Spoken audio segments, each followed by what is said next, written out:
Hi, I'm Eric King. And I'm Holly Brooks. And we're King Landscaping. And this is part of a series of videos we're doing on how to do things in your yard. Today we're going to talk about how to plant bulbs in the fall so you get some really pretty color in the spring. And there's some important tips that we want to remember. So Holly and I have each picked out a couple of bulbs that we like. These are narcissus bulb or daffodil bulbs. A lot of colors, a lot of sizes and shapes. They're really good because they're deer resistant and they have beautiful blooms and they multiply. They'll come back year after year. Holly, you got it. This is allium, which is in the onion family. I like it just because it's a big bulb bloom in the spring and it has a nice bold color, but it's a little later than the narcissus. So for early spring color, that's the better way to go. And you can get them that bloom at all different times. Some that are going to bloom in early winter, late winter, all kinds of stuff. So you really have a lot of potential to choose different ones. So let's talk about what you need to do this. Well, the bulbs, you want to make sure you have a good quality bulb, and you can do that by looking at the bulb itself, and you want to make sure that it's nice and firm, that you can still see some of the light cream color inside of it, and that there's still just not mushy. Think about buying an avocado, right? If you get it and you squeeze it and your fingers go all the way through it, it's probably time to get another avocado. But we're not planting avocados, we're planting bulbs. So check them out first and make sure they're nice. The bigger they are, the more flowers you're going to get the first year. So these are medium sized, but they're nice and they're pretty healthy. Those different look? Yeah, these are a lighter color bulb, smoother paper on them. And so again, like Eric was saying, it's just like buying onions or garlic. You want to look for tight paper on the bulb. You plant root side down, shoot side up in the ground just like this. Bingo. So we're going to do a demonstration. We're going to dig a hole and put some of these in.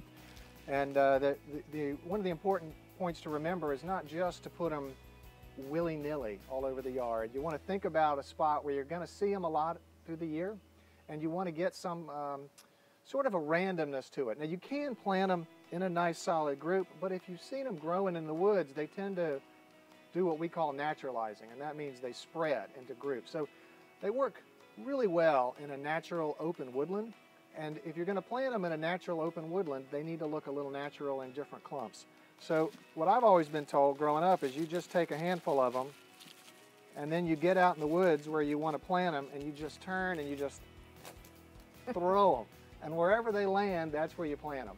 And the reason they say that is it helps you become more random and you don't just put them in neat little pockets, which is kind of our nature. So let's go into the woods and plant some bulbs. All right, so I've picked a spot where you can see the bulbs really well from a lot of places in the yard. Now I'm going to clear away the mulch and dig a hole. It's going to be about 6 inches deep, about as big around as your arm, so that's about 1.5 feet across. I'm going to take a little bit of fertilizer, but it's a special fertilizer for bulbs that helps develop more of the roots. Low in nitrogen, needs a lot of phosphorus and some potassium. You can also use bone meal.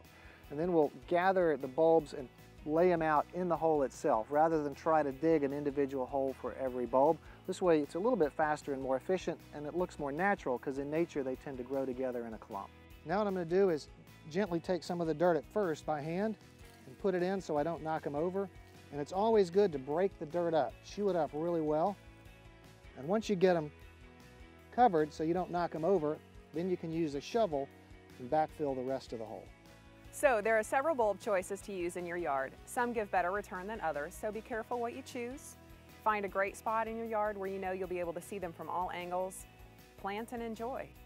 The daffodils that we use today are great. They come back year after year, really low maintenance. One thing to remember though, in spring, once they're done flowering and you see their green foliage, you have to leave it intact. Don't cut it, don't fold it into some origami shape.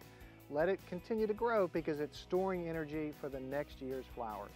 One last tip is make sure to water your bulbs in good one time right after they're planted, and then if you have a normal winter, they should be fine. If you have a dry winter, give them a little touch-up of water every now and then. So thanks for watching.